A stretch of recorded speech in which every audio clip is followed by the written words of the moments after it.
Hi friends, வணக்கமே. Welcome back to சரண்டர் தமிழ். இந்த வீடியோவில் நம்ம 2025 நம்ம ஜேசன் ஸ்டேத்தம் நடிப்பில் வெளியான ஒர்க்கிங் மேன் இந்த படத்தை பற்றி இந்த வீடியோவில் டிஸ்கஸ் பண்ண போகிறோம். ரொம்ப பேசாமல் வீடியோ கிக் ஆஃப் பண்ணிடலாம்.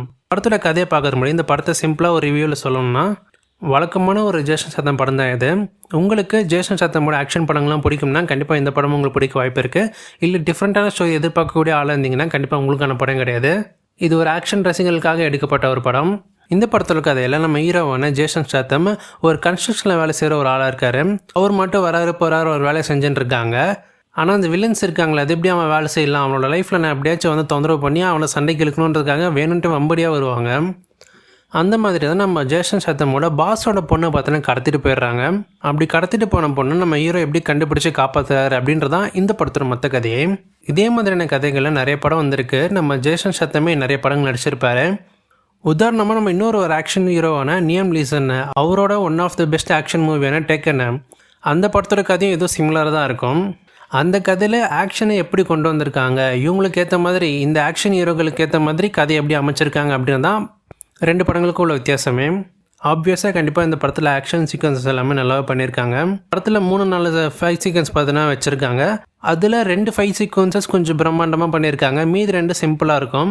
மொத்தமாக எல்லாமே பார்க்கும்போது நல்லா இருந்துச்சு எனக்கு பார்க்குறதுக்கு. இந்த செம்ம ஃபன்னாக ஒரு என்டர்டெயின்மெண்ட்டாக இருக்கும் நமக்கு பார்க்குறதுக்கு. எப்பேற்பட்ட வில்லாதி வில்லனே வந்தாலும் நம்ம ஜேசன் ஸ்டேத்தம் அசால்ட்டாக அவனை அடித்து போட்டுருவார். அந்த லெவலுக்கு தான் இந்த படத்தில் ஆக்ஷன் சீக்வன்ஸை காமிச்சிருப்பாங்க. படத்தில் புதுசாக வில்லனை பார்த்து இன்ட்ரடியூஸ் பண்ணுவாங்க, இவன் பயங்கரமான ஆள் அப்படின்னு சொல்லிட்டு.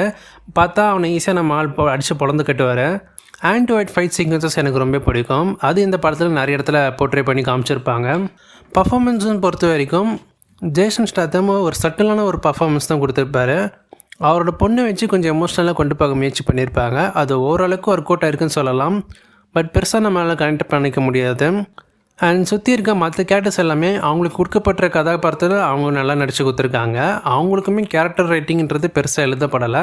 இந்த படத்தில் வர வில்லன்ஸ் எல்லாருமே ரொம்ப வீக்காக தான் காமிச்சிருப்பாங்க. அவங்கள ஈஸியாகவே நம்ம ஜேசன் ஸ்டேத்தம் டெஃபீட் பண்ணுற மாதிரி தான் காமிச்சு முடிச்சிருப்பாங்க. ரொம்ப ஸ்ட்ராங்கான வில்லன்ஸ்ன்றது யாருமே இருக்க மாட்டாங்க. இந்த படம் ஒரு ஸ்டாண்டர்ட் மூவி தான் முடிச்சிருக்காங்க. அண்ட் பார்ட் 2க்கு லீட் கொடுக்குற மாதிரி ஒரு கேரக்டர் பார்த்தீங்கன்னா விட்டுருக்காங்க. பார்ட் 2 வருமானது தெரியல. ஏன்னா ஒரு குரூப் ஆஃப் மெம்பர்ஸை காமிக்கிறாங்க. அவங்களாம் யார், அவங்களோட பேக் ஸ்டோரி என்ன அப்படின்றத பெருசாக எங்கேயுமே சொல்லப்படலை. ஸோ பார்ட் 2க்காக வச்சுருக்காங்களா என்னன்னு தெரியல. ஸோ அந்த மாதிரி அந்த வில்லன்ஸ் எல்லாருமே ரொம்ப வீக்காக தான் இருக்காங்க. ஸோ ரொம்ப ஸ்ட்ராங்கான வில்லன்ற இந்த படத்தில் இல்லை. அதனாலே எந்த வில்லன்ஸ் வந்தாலுமே இவர் ஈஸியாக டெஃபீட் பண்ணிட போகிறார் அப்படின்ற ஒரு மைண்ட் செட் தான் நமக்கு வருது. இதெல்லாம் ஒரு சில குறைகளாக இருந்தாலும் இந்த படம் பார்க்கறதுக்கு முன்னாடியே இது ஒரு ஜேசன் ஸ்டேத்தம் ஒரு ஆக்ஷன் மூவி அப்படின்ற ஒரு மைண்ட் செட்டை ஃபிக்ஸ் பண்ணிட்டு தான் படத்தை பார்க்க ஆரம்பித்தேன். அதனாலே எனக்கு இந்த படம் பிடிச்சி போச்சு. ஜேசன் ஸ்டேத்தம்க்கு இந்த மாதிரியான கதைகள் நிறையவே சூட் ஆகுது. நமக்குமே பார்க்கறதுக்கு ஃபன்னாக என்டர்டெயின்மெண்ட்டாக இருக்குது. இந்த படம் இங்கிலீஷில் தான் இருக்குது, தமிழ் டப்பிங்கில் அவைலபிளாக இல்லை. அண்ட் படத்தில் செக்ஷுவல் கண்டென்ட் பெருசாக இருக்காது, அடல்ட் சீக்வன்சஸ் தான் காமிச்சிருக்க மாட்டாங்க. அண்ட் வயலன்ஸ் படத்தில் ஆப்வியஸாக கண்டிப்பாக நிறையா இருக்கும். நிறைய ரத்தம் தெரிக்கிறமான காட்சிகள் இருக்குது. ஸோ ஃபேமிலியோடு நீங்கள் பார்க்கலாமான்றதை நீங்கள் டிசைட் பண்ணிக்கோங்க.